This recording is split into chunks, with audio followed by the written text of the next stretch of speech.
This question is in reference to my latest video where I talk about why your past does not have to define your future.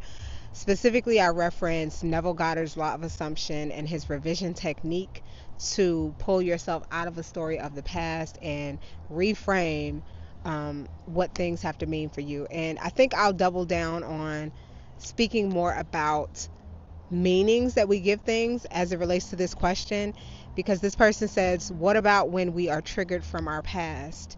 Meaning, is it okay to revise even though we still have triggers from our past? I personally believe that two things can be true and coexist.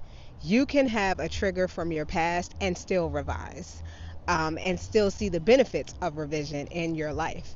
I think that the premise of Neville teaching law of assumption is for us to take accountability and responsibility for the meanings that we create, based on the stories that we have from our past. And you can tell the same story and at the same time shift the meaning that it has to have for you.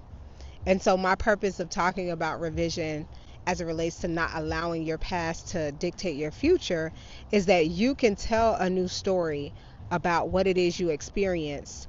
And rather than telling the new story from the state of disempowerment, you can tell it from a state of empowerment. For example, you can tell it from the state of understanding the wisdom that you learned from the situation, understanding how that maybe helped you grow in a particular way, understanding how it made you more sensitive to others who can possibly relate to you. There's so many ways you can spin a story that you may be even triggered by still, but at the same time, when you revise it to give it a different meaning, if you're going to tell the story, make it mean something totally different than what you used to make it mean.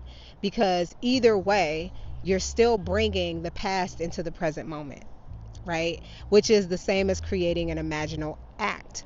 As you create this imaginal act, you're creating from that scene that you are either remembering or conjuring up on purpose, right? So this is why I talk about revision regardless of what happened in your past. This is why Neville taught about revision regardless of what happened in your past, because your past never really has to dictate your future as long as you take your power in the situation by telling a story that's more empowering. Some people are really, really good about the process of revision, that they can tell a new story altogether without even referencing anything that happened in their past, especially if it wasn't a desirable outcome. I've seen that happen many a times as well. Whatever stories you tell, that's what's going to have to play out for you.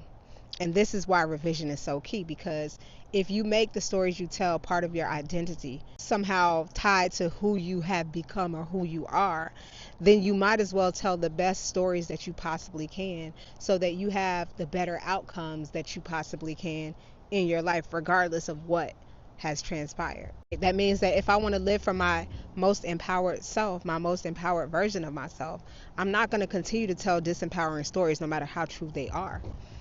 And if I had any experiences, I'll either stop telling the story of those experiences altogether, or I'll at least tell them from an empowered state of, this experience that happened gave me the wisdom that I now have. This experience that happened taught me XYZ. This experience that happened made me more resilient. This experience that happened taught me how to, protect myself in certain ways and not to be so naive about certain things. Like, it doesn't have to have the meaning that you are somehow broken, incomplete, not enough, that you are separate from your good. I hope that makes sense. If it doesn't, leave me another comment.